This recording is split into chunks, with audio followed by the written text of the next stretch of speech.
Um, in terms of so I think till now we were talking about like consumption of games. In terms of like starting companies or maybe working in the gaming area, Yeah, um, I feel like I don't think this is a unique problem. So my knowledge in this is not very good, but I feel like a lot of companies are not started in India in gaming, but also I feel like even like globally, it's very difficult to start gaming companies just because of yeah, the way they operate. I've heard that it takes years to develop a game, and yeah, then and sometimes even that fails. So it's a startup, and then it's a startup, but that the probability of that product also succeeding is very low. yes. So is that fair? Like, I mean, is like it's not only first, maybe you can correct my assumption if it's really difficult to start gaming companies in India, but also across the world as well. Like, how do you think about it?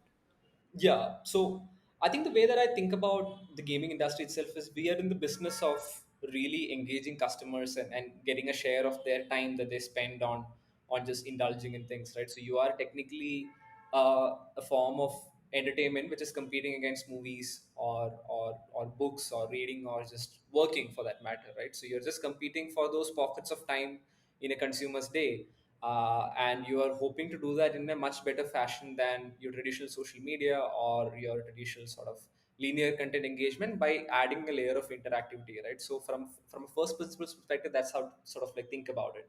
Now when you sort of peel one layer below and then think about, hey, what is the content which will engage a consumer, it is very hard to reasonably predict that, right? But over a period of time, a lot of clear patterns have emerged of the kinds of gameplay formats that people have really taken on to, right? And you would see that there are very clearly defined categories that exist within the mobile gaming content space. So you have all the way from match 3 games, which have been around for more than 20, 30 years now. You've had shooter games, which have been existing all the way since the 1990s and still continues to be a very large market. And the sports games have not really changed much from a core gameplay mechanic perspective for the last 20, 30 years, right? So uh, I wouldn't say that there are too many unknowns on the core gameplay mechanics that would engage customers. What is really hard to achieve as a company or as an organization is to get the combination right? Because the process of building a game itself is a multifaceted problem wherein you need to bring in disciplines like engineering, which is to really sort of like build up the game code, build up the core game logic. You need to bring it together with art, which is to really think about the art style, the nature of the content in itself and how it will appeal to audience. And that itself is quite nuanced. We're talking about 2D art, we're talking about 3D art of 3D animation and objects. How does the world look? How does the interactions itself sort of behave?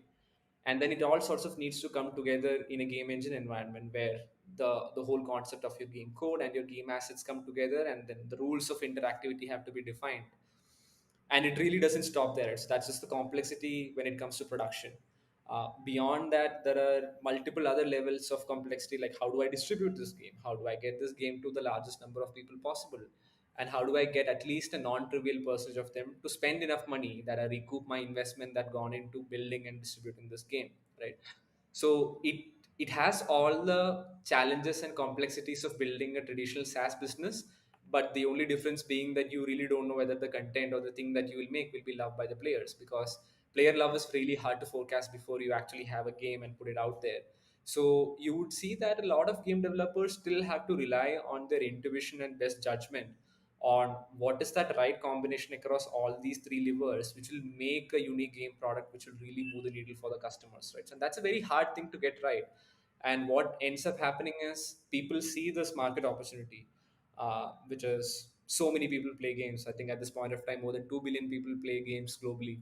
100 more than $100 billion are spent on gaming content globally annually. So the market pools are there, the profit pools are there, clear consumer demand. I'm so sorry. I'm so sorry. But did you say 100 million? 100 billion. Billion. Thank God. Okay. Okay. Yeah, All right. so it's a 100 See. billion market right now, and it's growing. It has been growing at a fairly healthy pace over the period of time. And during the COVID pace, it sort of really got a fillip when it comes to the overall activity, right? So I think the market itself has always been there, and people have always taken shots at the content market, starting all the way from when the technology to distribute games itself really became available, right? But if you look at the survival rate of these businesses, very few businesses survive, right? For example, the graveyard of publishers who were started in the 1990s trying to make the next paradigm shifting games is just probably filled up right now, and the newer failures are just waiting for places to sort of go into, right. You can probably count the number of publishers who survived more than 20, 30 years in your hands, right? So the life cycle of the business itself is something which is very, very hard to get right. And to truly create a business which is differentiated, which can survive over the periods of cycles and then continue to exist, is a very, very difficult proposition.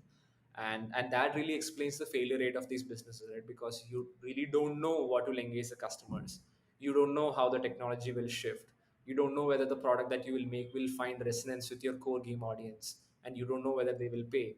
And working with these probabilities just makes gaming content development an order of magnitude harder. But the payoff is really worth it, right? Purely because of the market size and the potential and the profit pools that I previously talked about. If you're able to actually make a product which moves the needle across these dimensions, you really have created a truly valuable enterprise. And that's the real risk that developers are taking a gamble on.